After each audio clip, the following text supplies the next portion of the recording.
Hi, this is Steve from appsplanation.com, and today we're taking a look at Boom Beach, which is the follow-up to Clash of Clans, the monster hit by the developer SuperCell, and shares a lot of similarities with that game. So if you played Clash of Clans, you'll be able to just hop right into this. Your basic online multiplayer real-time strategy game. Totally free, so you can play it as much as you want. Certain functions, though, take a long time to complete, and in order to speed that up, you need to use this resource up here called gems. You get a few of them throughout the game here and there, but basically you need to spend some cash in order to get a significant amount of them. And this is our home base right here. Pretty much the entire game is just composed of you upgrading your base and going up against other players and attacking their bases, and there is also some computer AI bases in there as well that you can battle. Much like Clash of Clans, really it's based on resources, so you have gold, wood, and stone here. There's some other resources that you get later in the game. Gold is produced by these little blue top buildings here called residences. Wood is produced by the sawmill. You can also get it by chopping down these trees here. If you tap on one, you see a little shovel, and you can pull that up, spin some gold, and generate wood that way. Wood is the primary resource in terms of upgrading buildings and defensive structures. Gold is the primary resource for building troops and upgrading those troops. And to start the game, you're not going to have a lot of either, and one of my big complaints about this game is it just takes a while to get going. First few days of it, really, you're either short on resources or just incredibly weak and unable to really accomplish anything. Pull this up here again for you. So pretty much everything's tied into this building here, which is your headquarters. As you upgrade this, you're allowed to build more and more stuff. As I have it selected here, the green arrow is the upgrade button. And if I go up to level 7 here, I'll be able to build another gold residence, a mine, I believe is what's there, which will allow me to start getting iron, another mortar, which I have on there. All in all, it's a decently fun game to play in terms of the actual battles. The trouble is just sort of getting enough battles. If we go down here to the bottom right and tap on that, pulls up this huge map here, and as you can see, all these little islands I'm pointing to. Each one of those at one time had a base on it, which I attacked. And as you see, a ring kind of around with numbers on it. I can unlock these areas one at a time, and there might be one, possibly two bases under that cloud cover once I remove it. And the ability to do that is actually tied into this building here, which is your radar. And as you upgrade this, you're allowed to sort of expose more and more levels of the map, provided you have enough gold to do so. I'll pop back out here. There's a little box here, that's the gems, so I tap on that. I got 2 diamonds. Sorry, they don't call them gems, they call them diamonds. So, as we scroll around the map here, you see where the red is. That's where either a multiplayer opponent or potentially a computer AI has a base. As you can see, there's not a lot of them, so it wouldn't really, assuming I was powerful enough to take over the bases that were on there, it wouldn't really take me long to clear those out. And if I was waiting for radar to get upgraded, or I didn't have enough gold to unlock any more areas, the game pretty much just stalls. And while they've come up with sort of an interesting concept, the way it's set up and structured right now really kind of interferes with your ability to enjoy the game. Having said that, though, as the game progresses, you do get more and more active. It's very, very slow to begin. If I go away for a couple hours, though, it's likely, at least 2 to 3 of these islands will probably get taken over by their multiplayer opponents or by computer AI opponents. And the next time I log in, I'll be able to go back and attack them. Let's go over to this guy here. I'll expand and tap on him. Kind of a nice function if you want to see what you're up against before you actually attack it, is you just hit the scout button. And voila, pulls up the base. And you can take a look at it and see what sort of strategy you want to do to attack it. Down at the bottom of the number of troops I have available. It costs a little gold to actually even attack. And this guy isn't overly powerful. I should probably, I think, be able to take this base out. And just to give you an idea, you go down to the beach. Actually, first we have to start the attack, sorry. You see this here is my gunboat, and I'm able to lob artillery shells with that, which are right here. They cost a resource called energy, which is tied into the level of your boat. So as you level up your boat, you'll get more and more energy, and you'll be able to fire more and more shells from there.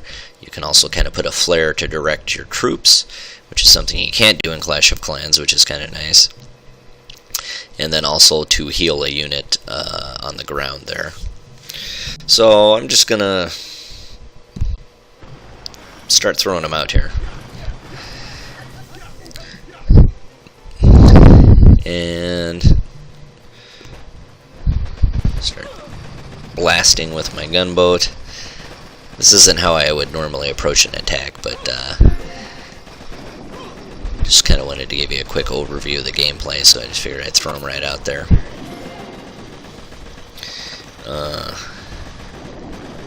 As you'll notice, as buildings are taking down, energy is released from them. There's little orange medallions there. And my total lack of strategy is getting me killed pretty quick here. And there you go, I lost. But the basic goal is to destroy the, can't kind of see it here, the enemy headquarters. As soon as you do that, it will destroy all other buildings. So, again, kind of a different mechanic than you have in Clash of Clans, and one that is probably a negative overall, because as long as you can find a way around everything and just attack the headquarters, all these other buildings will get destroyed. And it just seems kind of weird. I think they should have gone about it another way, or at least sort of forced you to take down all of the buildings, but it doesn't make the game unplayable or anything like that. Just kind of an interesting strategic choice from the designers there. As you look down the left here, a few different things. You have achievements that will reward you with diamonds. You have global rankings. And actually, let's pop back up global rankings here real quick. One of my other complaints about this game is that it's really just kind of kludgy looking. You don't have things like walls or trenches or anything that kind of gives you a sense of organization to a base. So a really highly rated player like Master J here, if I go look at his base, you'll see he's got tons of stuff. It's all upgraded highly. But it's really just kind of ugly. I mean, it's just a big kludgy mess. And that's not his fault. I mean, there's just really no way to make anything look symmetrical, which, again, doesn't affect gameplay, but it does, again, make it look like they just didn't think that out very clearly. So maybe they continue to update the game over time, just like Clash of Clans. They add features, take some features away, things like that. So maybe at some point we'll actually get a way to make things look a little nicer and organized. But until then, highly rated player, as you can see here, is just a mess. Doesn't look very nice at all. Another feature that's kind of different is that you do have modifiers, which, as you pull these up, have some idols built here. And if I tap on them, This one is increasing my gold production by 6%. There's ones that will increase defensive building ratings, offensive troop ratings, things like that. A little bit different. I don't know if it really fits in with the World War II theme to have, you know, basically voodoo totems or something like that controlling things, but it does vary up the gameplay a little bit. If you just tap on this guy here, allows you to build 3 different levels. I'm at pretty early in the game, so I'm only able to build idols so far, but once I get some of these larger gems collected, which you win incidentally by winning battles, occasionally you have a random chance of getting one of these gems if you win a battle. As you can see, it takes 10 seconds to build an idol, 1 hour to build a guardian, 10 hours to build a masterpiece. Idols, you know, you might get a few single-digit improvements. The guardian, you'll get probably, you know, somewhere in the 40 to 50% boost range, something along those lines, a few dozen, maybe something like that. Masterpiece, you can actually get, you know, 100+% improvement on something, but you have to wait 10 hours to get there. All in all, oops, messed that up. Not a bad game. Like I said, you just download it. Costs nothing to play. Mess around with it, and you know, at the very least, you know, it's just a nice diversion when you're waiting for things to upgrade in Clash of Clans, which incidentally takes a lot longer. It's one of the things that they did improve, I think, in this setup compared to Clash of Clans. I'm on, let's take Sniper Tower here. Level 7 Sniper Tower. If I go to upgrade, whoops, it's not going to let me do that. I'll go to one of those. And as you can see here, 2 hours and 15 minutes to upgrade to the next level. In Clash of Clans, by the time you get something to level 7, you're already probably looking at a day, 2, 3. In the case of the Town Hall, I have my next upgrade is to level 7. It takes 6 days in order for that upgrade to complete. So getting things improved is a little bit faster in this game. Also seems like the ratio of how many gems it takes to actually speed something up is less in this, so you can complete something a little bit faster. Haven't really done the math on it, but you know, that's the way it feels, so that might as well be that way. Collect some gold here. And that's pretty much it. Down here on the left, as you upgrade your Town Hall, you'll be able to go in here and build more things.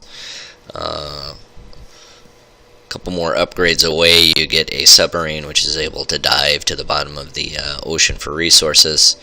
And there's a couple other tweaks that come along as you get deeper into the game, which I haven't yet, but go ahead and check it out. It's a, you know, it's a decent free game, and you know, probably not quite as fun as Clash of Clans, but you know, it's free. Don't look at a gift horse in the mouth. Bye bye.